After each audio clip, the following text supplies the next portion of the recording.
Bom, boa noite, pessoal. Hoje eu vou conversar aqui com o Alberto Amparo, analista de investimentos lá da Suno Research. Eu chamei ele aqui de última hora para a gente falar um pouquinho sobre BDRs, né? Ele que é analista internacional aí, não tinha pessoa melhor aí para a gente poder abordar esse tema. É um prazer falar com você, Alberto. Seja bem-vindo aqui ao canal do Status Invest. Bom, muito obrigado, Stefânio. Obrigado, pessoal, pela atenção. Acho que é bastante importante a gente abordar sobre os PDRs, né, que foram liberados para o investidor amplo. Agora vai ficar ainda mais fácil, né, para qualquer um que quiser investir em empresas internacionais, a maioria americanas, né, diversificar geograficamente, diversificar seu portfólio em moeda forte. Acho que vale a pena conversarmos sobre isso. Então vamos lá, vamos para o primeiro ponto, que é o mais simples. O que são BDRs? Perfeito. BDRs, né, os Brazilian Depositary Receipts, eles são títulos comercializados aqui no Brasil, lastreados em ações de empresas lá de fora. Né? Teoricamente, é como se você estivesse comprando a ação de uma empresa estrangeira.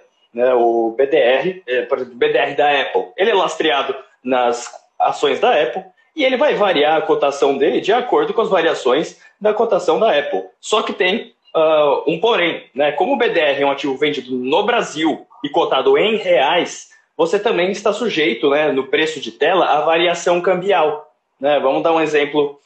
Por exemplo, você vai comprar uma ação da Apple. A Apple ela fez desdobramento recentemente, mas vamos fazer um exemplo. Né? Pense que a Apple lá fora está $400. Né? Então, o BDR nem sempre ele é lastreado na proporção de 1 para 1. Nem sempre um BDR significa uma ação lá de fora. Perfeito? Então, no caso do BDR da Apple, por exemplo, um BDR da Apple ele é 1/10 de uma ação da Apple. Ele é lastreado na proporção 1 para 10. Então, 10 BDRs seriam uma ação da Apple lá fora. Só que, proporcionalmente, né, assim, se a ação da Apple lá fora subir 10%, mesmo tendo essa proporção de lastro, o BDR também sobe 10%. Mas a gente também tem que levar em consideração o câmbio. Né? Então, assim, o BDR facilitou muito a gente para investir em empresas lá fora. Você, na sua conta na corretora, se uma conta na corretora brasileira, você já não precisa mais abrir conta lá fora para expor uma empresa norte-americana. Né? Tem algumas empresas de outros países, na Europa tem alguns países também, mas a maioria norte-americanas. Então você pode se expor facilmente às empresas lá fora. Uma coisa, né? Se você comprasse ação diretamente lá fora através de uma corretora, coisa que já faz tempo que dá para o brasileiro fazer, né? Você ia ver só a cotação da ação variando. Você não ia enxergar a variação do dólar diretamente na cotação, né? Mas apesar do dólar estar impactando o valor da sua ação em reais, obviamente, a rentabilidade. Agora, o BDR você vai ver os dois lá na terra, os dois na tela. Né? Então, vou dar um exemplinho simples aqui. Né? Vamos pensar que a ação lá fora ela sobe 20% e o dólar também valoriza em 20%. Né? Então, você tem duas valorizações de 20%. O que ia acontecer com a cotação do BDR? Ela ia subir 44%. Né? 44% porque é 1,2 vezes 1,2, né? Dá 1,44, você tira 1 é 44%, porque é o juros sobre os juros. Né? Você teria ambas as valorizações. E do mesmo jeito, né, acontece o contrário. Pensa que a ação caiu 20% a cotação do dólar subiu 50%.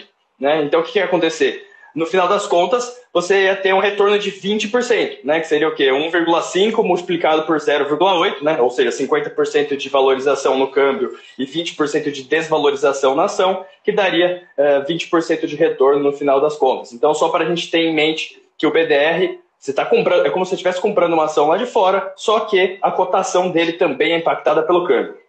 Perfeito. E uma coisa, amanhã o que a B3 e a CVM estão liberando a pessoa física negociar serão os BDRs não patrocinados, né? Quais são as diferenças entre os BDRs não patrocinados e os patrocinados? Os BDRs não patrocinados, eles não têm interferência da empresa em si na emissão dos BDRs. Por exemplo, a gente tem pouquíssimos BDRs patrocinados, né? Se eu não me engano, são 7 no total, contando o nível 2 e nível 1. Por exemplo, a Biotoscana, a Wilson Sons, por exemplo, são duas empresas de BDR patrocinado aqui do Brasil. Então, essas empresas você já podia comprar antes, né? Então, a empresa ela tem papel na emissão né, desse BDR. Agora, o BDR da Apple, que é não patrocinado, a Apple não tem nada a ver com a emissão desse BDR aqui no Brasil. Então, essa seria a diferença, né? E vale a pena a gente dizer que hoje em dia nós temos um pouco mais de 550 BDRs, né, não patrocinados, que vão ser liberados para o investidor. Então, em comparação, o leque lá fora, né, se você abre conta numa corretora internacional, você tem mais empresas para investir, você tem mais de 4 mil empresas lá fora para investir. Enquanto os BDRs ainda eles estão começando, mas o número vem crescendo bastante. Lá em 2018 tinham 150 BDRs não patrocinados e 2 anos depois já passaram de 550. Né? Mas o leque de empresas ainda é menor do que lá fora, mas já é bastante grande. Né? 550 empresas tem bastante coisa para estudar. Com certeza. É bom deixar claro assim, que em BDR patrocinado, a pessoa física já podia investir, né? Ele é praticamente uma ação, né? Porque a gente pega um BDR de nível 3, ele é obrigado a ter um CNPJ aqui no Brasil, né? Tem empresa registrada no Brasil, ele é obrigado a publicar os balanços no padrão brasileiro, então ele é praticamente uma ação, coisa que os patrocinados eles não são obrigados a fazer. Aí uma pergunta que o pessoal tem feito muito aí, os BDRs, eles pagam dividendos? Pagam dividendos. Assim, fazendo até uma comparação, depois eu vou listar as vantagens e as desvantagens do BDR, mas sim, os BDRs eles pagam dividendos, sempre que a empresa lá de fora distribuir os dividendos, o BDR vai te pagar os dividendos. Só que o que acontece? A empresa lá de fora ela vai te pagar em dólares, né, e o BDR ele vai depositar em reais, já convertido em reais na sua conta da corretora. Só que tem um ponto que a gente tem que ressaltar, é que o BDR ele cobra uma taxinha sobre o dividendo que você recebe. Essa é uma das desvantagens do BDR. Qual seria essa taxinha? É uma taxa de 5% sobre o dividendo, mais 0,38% de IOF, o imposto. Então, a gente tem que ter em mente que essa é uma das desvantagens do BDR. Ele cobra essa taxinha sobre o dividendo. Mas, claro, sim, existem inúmeras empresas que não pagam dividendos lá fora, né? E esse acaba sendo um custo dessa facilitação feita pela instituição depositária. Agora, lá fora, né, eu acho que eu vou citar aqui as vantagens e desvantagens. Também que... Alberto, tá escutando? Tô, pode falar. É bom a gente ressaltar também que lá nos Estados Unidos, por exemplo, né, o dividendo ele tem uma tributação, né? Então, ele vai cair líquido aqui no Brasil, né? Sim, o dividendo lá nos Estados Unidos ele é tributado direto na fonte em 30%. Né? Então, assim, tanto um cidadão americano quanto você comprando o BDR, você só vai receber você vai receber esse dividendo já descontado dos 30%. Né? Então, pensa assim, a empresa lá fora pagou $1 de dividendo por ação. Né? Pensa que o BDR é lastreado 1 para 1 na ação. Então, você já receberia 70 cents, né? Já teria esses 30% direto na fonte. E ainda você vai ter mais 5% e 0,38% de IOF no caso do BDR. Perfeito. Você listar aí algumas vantagens e desvantagens? Eu te interrompi sem querer. Sem problema. Então, a principal vantagem do BDR é a facilidade que você pode comprar e vender ele. Né? Você pode fazer isso daí na sua própria corretora do Brasil, ele é cotado em reais, você tem tudo na sua tela, né? Você não precisa sair da mesma plataforma. Simplesmente é um ativo muito fácil para você se expor a empresas internacionais. Você não tem procedimento tributário diferente, né? Porque assim, se você compra ação lá fora, vai ter que declarar um pouco. Assim, não que seja muito difícil declarar lá fora, mas é um pouquinho diferente. Também, outra vantagem do BDR é que você não tem o custo para enviar dinheiro para fora do país. Né? Se você abre conta numa corretora nos Estados Unidos, você vai ter um custo. Hoje em dia, se você usar um remessa online, por exemplo, você vai ter um custo de 1,3% de spread mais 0,38% de IOF sobre o valor total enviado. Né? Então, é um custo de 1,68% sobre o dinheiro que você envia. Essa é uma desvantagem de investir diretamente fora e uma vantagem dos BDRs. Né? Só que quais são as desvantagens do BDR? Primeiro, você tem menos opções de empresas, né? Apesar de ter bastantes, né? São mais de 550, se não me engano, 552 não patrocinados. Lá fora você tem aproximadamente 4 mil empresas, depende da corretora que você abre conta. E você lá fora não tem o spread sobre o dividendo, né? Que o BDR ele vai ter esse spreadzinho que eu falei, esse custo de 5%. E também tem uma desvantagem que agora eu acho que ela vai ser solucionada, que é a falta de liquidez nos BDRs. Né? Como antes o BDR ele era restrito só para investidores qualificados, e investidores profissionais, né? Por exemplo, você tinha que declarar ter mais de 1 milhão de patrimônio para comprar BDR, não tinha muita gente negociando BDR. Então, ele não tinha muita liquidez. Agora, liberando para o investidor amplo, né? Daqui a pouco tem um monte de robô negociando BDR, então a liquidez vai aumentar bastante. Então, eu diria que, assim, resumindo, né? Vantagens. Praticidade com que você pode negociar ele. Realmente muito fácil. Não tem custo para enviar dinheiro para fora. Simplesmente você manda o dinheiro para sua corretora aqui no Brasil. E a terceira vantagem, o procedimento tributário é bastante simples. Agora vamos para as desvantagens, né? As desvantagens são menos opções, né? O spread sobre o dividendo, por enquanto a liquidez mais baixa, e também você não tem isenção de ganho de capital, de imposto sobre ganho de capital, de R$35 mil em vendas por mês, né? Lá fora, se você abre conta numa corretora lá nos Estados Unidos, você tem isenção de pagar imposto sobre ganho de capital se você vender até R$35 mil por mês, enquanto o BDR ele não usufrui dessa isenção.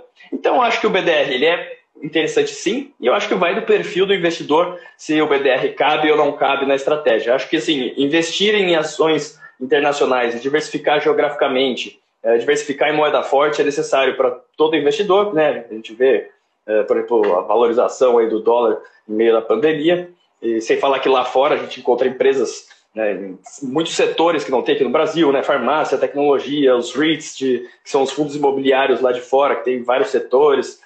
Enquanto aqui no Brasil a gente tem muita concentração em commodity e mercado interno, né? Enquanto lá nos Estados Unidos só as empresas de tecnologia tem inúmeras que ganham receita do mundo inteiro, né? Por exemplo, um Google, um Facebook, por exemplo, eles ganham receita do mundo todo, enquanto no Brasil a gente não tem tantas empresas com essas características. Então, eu acho que assim, opte você pelo BDR ou por abrir conta numa corretora lá fora, acho que se expor a ativos internacionais é bastante interessante para o investidor. Esse é até um ponto que eu ia entrar agora, né, que realmente aí essa decisão mostrou um alinhamento da CVM e da B3 com a pessoa física iniciante, né, porque não faz sentido ela não poder se expor a empresas estrangeiras, mas poder operar em mercados futuros, assim, sem saber o que está fazendo, né? Então, vamos entrar um pouquinho mais a fundo, assim. O que o investidor ganha no sentido de setores, de empresas, o que ele passa a ter acesso, assim? Bom, lá fora você vai ter acesso a empresas de inúmeros setores, né? Só de citar tecnologia, por exemplo. Tecnologia você vai ter desde empresa que processa dado de pets, zoo, assim, tem uma empresa chamada IDEX, que ela atua no sistema pet, que ela tem máquinas com bastante custo de troca, vantagem competitiva e recorrência. Então você vai ter empresas de tecnologia como Facebook, ou até uma Alibaba na China, né, uma Tencent. Você vai ter REITs, né, que são os fundos imobiliários, entre aspas, os fundos imobiliários americanos, os Real Estate Investment Trusts. Então você quer focar em renda, receber renda em dólar, também você vai ter isso. Então acho que você consegue diversificar numa gama de ativos, setores e geografias que assim, vamos pensar, mercados emergentes. Mercados emergentes, ao longo do tempo, eles sofreram bastante, por exemplo, com crises hiperinflacionárias, né? Olha para a Argentina hoje em dia, olha para a Turquia em 2018, olha para o Brasil na época do Collor, né? Quando vem muita inflação, o investidor, se ele não está exposto em ativos que repassam inflação nas suas vendas, ele pode ter destruição de valor, né? Enquanto lá fora, você está colocando em moeda forte, você está diversificando em empresas que monetizam no mundo todo. As pessoas, às vezes, assim, uma pergunta que faz sentido, né? Fala assim, o dólar não está caro, por exemplo, né? Por que eu vou investir lá fora? E assim, se você olha para os value investors, para os grandes investidores, tanto Warren Buffett, Charlie Munger, Ray Dalio, esses caras, eles não olham, assim, claro que eles olham para o câmbio, mas eles não tentam prever o que vai acontecer com o câmbio. Porque isso simplesmente é imprevisível, né? O câmbio do real, dólar, ele depende de petróleo, depende do preço do minério de ferro, depende das eleições nos Estados Unidos, depende da eleição no Brasil, depende do cenário econômico, você vê o coronavírus. Mas o que a gente tem de evidência, né? A evidência é que a inflação nos Estados Unidos é mais baixa que a no Brasil, né? Por exemplo, se a inflação no Brasil for de 5%, e a inflação lá nos Estados Unidos for de 2%, todos os anos o dólar desvaloriza 2% e o real desvaloriza 5%. Então, todos os anos, o dólar está valorizando com relação ao real. Enquanto isso se mantiver verdade, no longo prazo, o dólar só vai ficar mais caro, né? E isso daí está se mantendo verdade nos últimos muitos anos. Então, às vezes a pessoa, por exemplo, eu em 2018 ouvia muitas pessoas falando, não vou investir lá fora porque o dólar a 3,80 está caro. O cara lembra do dólar a 1,70 e acha que o dólar vai simplesmente voltar para aquele patamar. A gente não pode esquecer, por exemplo, quando o dólar estava mais acessível, né? Por exemplo, 2007. Pensa que commodity estava bombando, né? Petróleo em cotações altíssimas, minério de ferro em cotações altíssimas. Pensa que o Brasil, uma economia com base em commodity. Por que a commodity estava tão caro? Porque a China estava crescendo loucamente, comprando commodity do mundo inteiro. Então, era um cenário atípico, né, e que não está se repetindo agora. Então, você não pode simplesmente esperar que o dólar volte. Então, o que eu e o próprio Thiago Reis também a gente recomenda? Não tente prever oscilações do dólar. Compare empresa a empresa. Né? Pega uma empresa aqui no Brasil, você vai olhar Banco do Brasil. É um banco que é cotado em reais, que gera dinheiro em reais, né? Você vê quanto você está pagando pela empresa e quanto essa empresa te gera de dinheiro por ano. E você compara isso com outra oportunidade lá fora, uma empresa que gera dinheiro em dólar, que você está comprando em dólar, você faz a mesma comparação. Quanto a empresa está me dando de yield, de fluxo de caixa livre, né? Quanto ela gera de dinheiro por ano e quanto eu estou pagando pela empresa. Você compra as oportunidades que mais cabem no seu círculo de competência e que parecem mais descontadas no momento.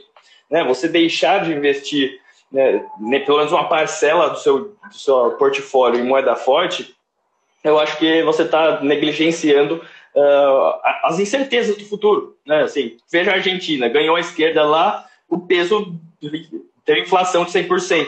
Né? Quem sabe o que teria acontecido com o Brasil, por exemplo, se o PT tivesse ganhado? Não tem como a gente saber. Né? Então, o próprio coronavírus, um momento de incerteza. O que o mercado global faz em momento de certeza? Eles compram ativos mais seguros.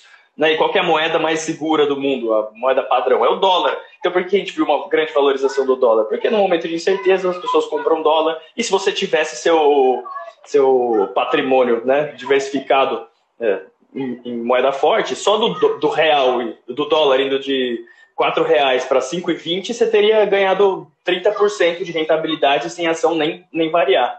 Né? Então, acho que assim, para quem faz aportes constantes, né, você está sempre aportando tanto no Brasil quanto lá fora, eu acho que no longo prazo isso minimiza bastante a volatilidade do câmbio e eu acho que é o mais atraente para o investidor. Eu vou falar uma coisa aqui que eu ia deixar até para o final da live, né, mas o pessoal já está perguntando ali.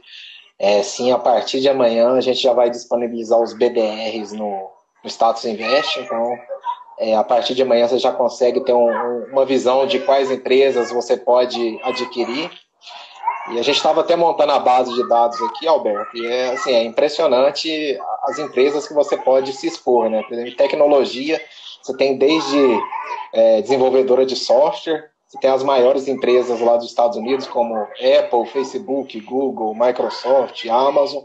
Você tem um mercado que não tem aqui no Brasil, né, que eu gosto muito, que é as desenvolvedoras de jogos. Você consegue se expor a EA, Activision, você consegue se expor aos maiores bancos lá dos Estados Unidos, JP Morgan, Wells Fargo.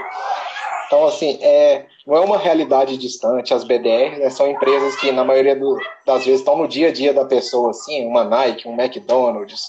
Então, assim, eu acho que Exatamente. a análise não vai ser difícil, né? Eu acho que as pessoas, às vezes, elas têm um certo viés doméstico, né, um home bias, como falam, que assim, como a gente está acostumado com o Brasil, a gente se sente inseguro de ir para fora. Né? Só que pensa, por exemplo, um americano. Ele deve morrer de medo de investir no Brasil. É o contrário. Né? E assim, eu concordo que por a gente estar acostumado, muitas vezes sermos clientes de empresas listadas aqui na Bolsa Brasileira, a gente consegue analisá-las melhores, né? Porque elas estão dentro do nosso círculo de competência. Só que lá nos Estados Unidos, se a gente parar para olhar, tem muitas empresas que a gente é até mais consumidor do que marcas brasileiras. Com certeza. E se você entende de alguns modelos de negócio, vai acompanhando essas empresas e pacientemente espera bons pontos de entrada, né, você consegue ir diversificando sua carteira e fazendo boas opções de investimentos. E parabéns, né? Muito legal ter os dados já no Status Invest. Vocês agiram rápido pra caramba, acabou de liberar. E acho que isso vai ajudar bastante. Sem dormir uma semana aí, mas vai valer a pena. É isso. É olheira recompensadora, tá certo. Mas, então, focar num ponto aqui final, assim, por exemplo, a questão dos BDRs aí, vamos repassar só uma vez. O que o investidor ele deve ficar atento, assim, para investir numa BDR para não cometer erros de início, assim? Perfeito. Então, o BDR, assim, você não pode sair comprando BDR. Por trás do BDR, igualmente por trás de uma ação, existe uma empresa, né? E como você ganha dinheiro investindo numa empresa? Né? Vamos não olhar para especulação, olhar para investimento na essência. Né? Se você vai comprar um restaurante na sua cidade, que gera 100 mil reais por ano, né? Como você faz um bom investimento nesse restaurante?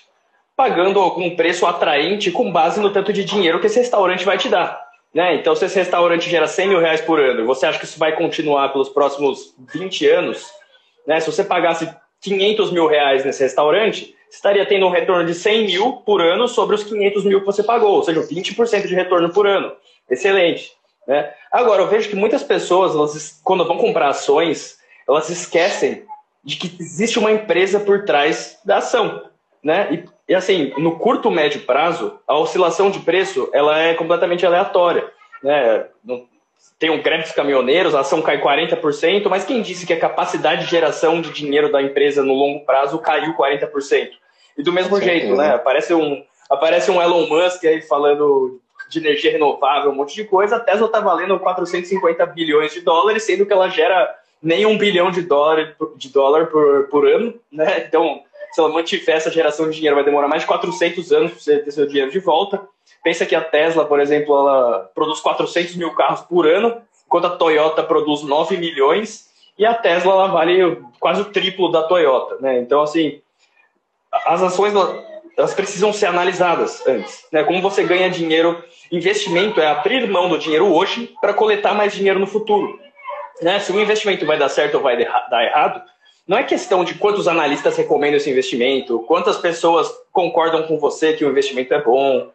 Nada disso importa. O que importa é quanto você pagou pela empresa e quanto de dinheiro a empresa vai gerar. Né? E para você conseguir investir com inteligência e com diligência e saber o que você está fazendo, você tem que olhar para a empresa. O que essa empresa faz? Quanto dinheiro essa empresa ganha? Quanto eu acho que ela pode crescer no futuro? Quanto essa empresa tem de dívida? E quanto eu estou pagando por essa empresa? Né? E você compra uma empresa quando você vê que você está pagando um preço e você vê que ela vai te gerar fluxos de dinheiro, fluxos de caixa que compensam em muito esse dinheiro que você está pagando. Né? Então, assim, não é fácil investir em ações. Para aquele que age dentro do círculo de competência e gosta do que faz e olha as empresas ou lê relatórios, facilita bastante. Mas não é uma coisa que você pode comprar porque o seu vizinho falou que vai ser bom. Né? Você tem que entender da empresa. Né? E o BDR é exatamente a mesma coisa, você tem que olhar para a empresa, agir dentro do seu círculo de competência e investir para o longo prazo. Né? Ninguém compra uma fazenda pensando que se vai chover daqui a 6 meses. Né? Você compra pensando que é um bom investimento para 10, 20 anos. Comprar uma ação, comprar um BDR, tem que ser exatamente a mesma coisa. Né?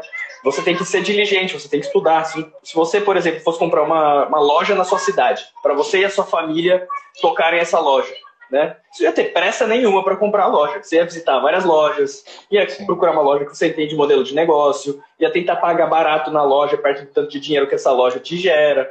Né? E o mercado de ações é aquilo. Você pode ir estudando as empresas, entendendo as empresas, estimando quanto você acha que essa empresa vai te dar de dinheiro. E aí você espera pacientemente ela estar num preço que te dá uma margem de segurança perante suas estimativas. Né? E para o BDR é a mesma coisa. Acho que você tem que entender a empresa. Né? Por exemplo, no Suno Internacional, a gente tem recomendações de várias ações e os respectivos BDRs. Né? Então, a gente embasa todas as nossas recomendações. Né? Como a empresa ganha dinheiro, quanto a empresa está custando, quanto ela tem de dívida, quais são as perspectivas para os próximos anos, quais são as linhas de negócio, né? Qual a nossa margem de segurança, e por aí vai. Eu sei que essa não é a resposta mais legal de dar, é muito fácil falar, compra a BDR das empresas que você gosta. Mas se você olha para os grandes investidores, né? Assim, não é só comprar uma boa empresa que vai te dar sucesso. Né? O próprio Warren Buffett tem uma excelente frase que ele fala assim: no mercado de ações você paga um preço muito alto por um consenso animador. Né? E o que isso quer dizer? Normalmente, quando todo mundo sabe que a empresa é boa, que a empresa vai crescer, que é melhor, excelente empresa, ela está muito cara. Né? Você vê, por exemplo, a Tesla foi um exemplo que eu dei. Assim, não quero dizer que a Tesla vai cair amanhã, mas é uma empresa assim, que eu não vejo como ela vai gerar tanto dinheiro a ponto de justificar o quanto ela vale hoje, né? Então pouco tempo, né? As pessoas às vezes não levam em consideração competição, né? O Elon Musk ele fala de energia renovável, carro elétrico, mas é a competição no meio de tudo isso, né? E o tempo que leva para você construir a infraestrutura, para construir o tanto de carro para gerar esse dinheiro, né? Você pensa que para você produzir mais ou menos o tanto de carro que a Toyota produz, você precisa de uns 25 bilhões de dólares em imobilizado, né? Pensa que a Toyota produz 20, 25 vezes mais carro que a Tesla. E a Tesla ela gera nem $1 bilhão por ano. Então ela precisaria de vários anos só para ter o dinheiro para conseguir construir as fábricas, para conseguir vender esse número de carros, né? Então, e assim, energia renovável, né? Tem um monte de gente pesquisando. Então é uma grande aposta do Musk. Enfim, né? Eu acho que investir é comprar os fluxos de dinheiro, não é comprar uma expectativa de que vai subir, né? Eu acho que se a gente pensa na vida real, fica muito melhor, né? Pensa, se você fosse comprar um supermercado para sua família, o que você ia olhar para o supermercado? Quanto de dinheiro você acha que ele te dá e quanto você tem que pagar pelo supermercado? E como você ia mensurar o risco? Você ia ver qual que é a chance de abrir um supermercado lá na frente desse daí para competir com o meu? Qual que é a chance das pessoas pararem de comprar no supermercado? Né? E pensar nesse, assim, empresas, ações, nada mais são que empresas nada mais são do que organizações compostas por pessoas e que vendem para pessoas. Então, acho que o melhor, você investe melhor se você busca não estar certo, mas e não querer comprovar o que você acha, mas em tentar ser muito honesto e tentar sempre apurar a realidade como ela é, né? E comprar coisas dentro do seu círculo de competência, né? Empresas que você consegue entender o que ela faz.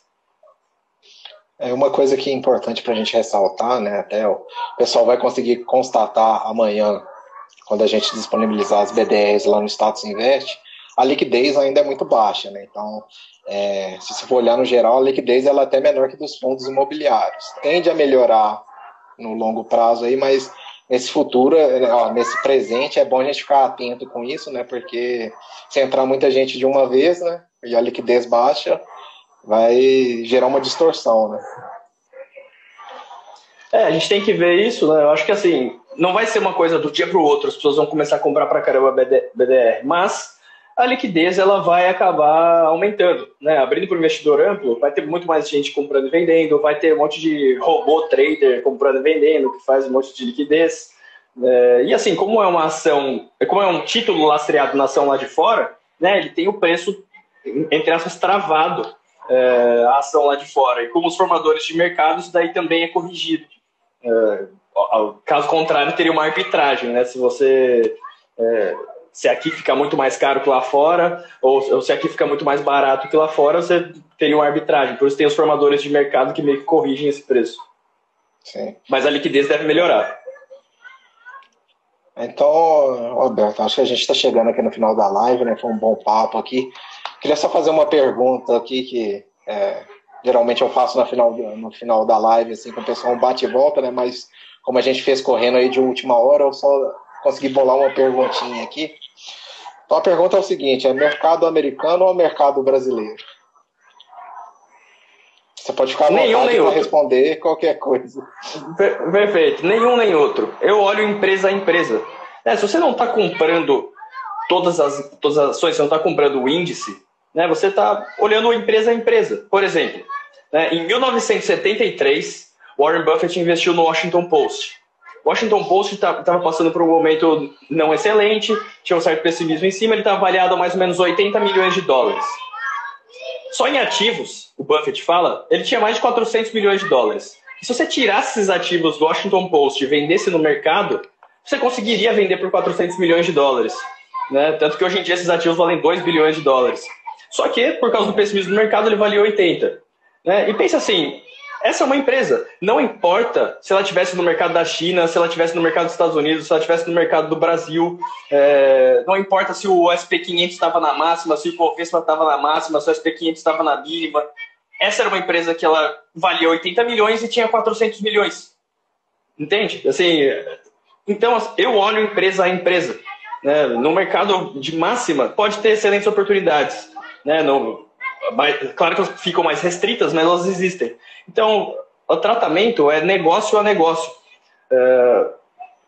assim, às vezes as pessoas olham muito para o nível do Ibovespa, nível do mercado, né? Só que, pensa, se a pessoa é um empreendedor e ela tem um restaurante, se o Ibovespa cai 30%, ele não se sente 30% mais pobre. Porque ele não tem uma cotação flutuando em cima da cabeça dele que mostra quantas pessoas querem pagar pelo negócio dele todos os dias. O que ele está olhando para ver se ele se sente mais rico ou mais pobre? Para quanto de dinheiro o restaurante está gerando. Não é? Basicamente isso. A caixa dele. Exatamente. Então, tem uma frase do Bogle, o criador da Vanguard, uma das maiores empresas de ETF do mundo, que ele fala assim: o mercado de ações é uma grande distração para o ato de investir. E de fato porque como a gente tem placares a todo momento variando, a gente quer tomar decisão com base nisso. Só que no final das contas, se você está comprando uma ação, você está comprando uma empresa. Você está comprando a geração de dinheiro dessa empresa e pagando um certo tanto por isso. Né? E você tem que olhar isso, caso a caso, imparcialmente de onde está a média. Né? Porque você não está comprando a média, você está comprando uma empresa. E é isso que eu acho. Então eu não tenho o meu mercado favorito, eu tenho ações no Brasil, eu tenho ações nos Estados Unidos, eu tenho uma empresa da China, eu tenho empresa na Europa também. E eu não comprei porque o mercado da Europa estava barato, porque a China estava barata, porque os Estados Unidos estavam barato ou o Brasil estava barato. Eu comprei porque eu estudei várias empresas e encontrei algumas que estavam baratas e que eu conseguia entender. Né? Eu não consigo entender todas as empresas, eu não tenho opinião sobre todas as empresas. Né? Tem uma frase de um físico chamado Richard Feynman, que foi um grande físico, um dos melhores professores. Ele fala assim: nunca se engane e nunca se esqueça que você é a pessoa mais fácil de se enganar. Né? Então, seja muito sincero com relação ao seu círculo de competência. Né? Que tipo de negócios eu consigo entender, o que eles fazem, quem são os clientes deles, se eles são bons, qual é a avenida de crescimento. Né? Não é porque o cara vai te apresentar uma empresa de farmaco que faz remédio que você tem que olhar só para o preço-lucro e falar se está caro ou se está barato. Né? Você tem que entender quais são os remédios que ela vende, quais patentes ela tem, esses remédios são bons a longo prazo, tem competidor entrando. Né? E é isso que eu olho. Eu não escolho o mercado que está melhor. Eu gosto de diversificar geograficamente, porque isso me permite minimizar também oscilações de câmbio e também me permite usufruir das melhores oportunidades. Né? Se lá nos Estados Unidos uma ação minha passou do meu cálculo de valuation de valor intrínseco, eu posso pegar e rebalancear, jogar no ativo brasileiro que eu acho mais interessante e vice-versa. E assim eu também estou blindado a momentos de hiperinflação em mercados emergentes, mas também captura o crescimento, né, de economias emergentes como o Brasil. Muito interessante aí. Assim, Alberto, muito obrigado aí por ajudar a gente aqui. Eu sei que foi de última hora, né? Sem problema, prazer. Eu falei para ele que a gente ia adicionar BDRs lá no Status Invest, que eu queria falar um pouquinho sobre. Ele se dispôs a ajudar a gente aí. Então, muito obrigado pelo seu tempo aí. Eu sei que está corrido, mas a gente agradece aí. Foi uma baita aula. Eu acho que todo mundo aprendeu pra caramba. Como é que a gente faz para te achar aí, Alberto? Quem quiser continuar seguindo o seu trabalho aí. Quem tiver interesse em investimento exterior e filosofia de investimento com base nos grandes, olha lá o meu Instagram, Alberto Amparo, né? Bem fácil, Alberto Amparo. E também, eu junto com o Thiago, faço os relatórios da carteira Suno Internacional. Então, quem quiser ter acesso a 5 carteiras, né? Temos 3 carteiras de ações, mais carteira de ETF. Temos o nosso Global Journal semanal, né? Então temos live, plantão de dúvida. Então também, se você quer olhar as recomendações e ter relatórios completos, dá uma olhada no Suno Internacional e no meu Instagram, Alberto Amparo. Eu segue o Alberto lá, eu sigo lá no meu perfil pessoal. Lá é material de muita qualidade, assim, você aprende muito sobre o mercado internacional, assim, é fantástico. Muito obrigado. Mais uma vez, Alberto, muito obrigado aí. A gente vai encerrar por aqui. Obrigado pelo seu tempo aí. Obrigado pela sua ajuda. E amanhã todo mundo que está vendo aí vai poder ter... Amanhã todo mundo que está nos assistindo aí vai conseguir acessar as BDRs lá no Status Invest. Está bem bacana, bem interessante. E algum recado aí para o pessoal, Alberto? Só agradecer. Obrigado, pessoal, pela atenção até agora. Espero que tenham gostado. Obrigado, Stefânio. Parabéns pelo trabalho maravilhoso que você está fazendo no Status Invest. Para mim, a melhor ferramenta de longe aqui do Brasil. Até a próxima. Obrigadão aí, pessoal. Boa noite. E amanhã, BDRs no Status Invest. Obrigado. Até mais.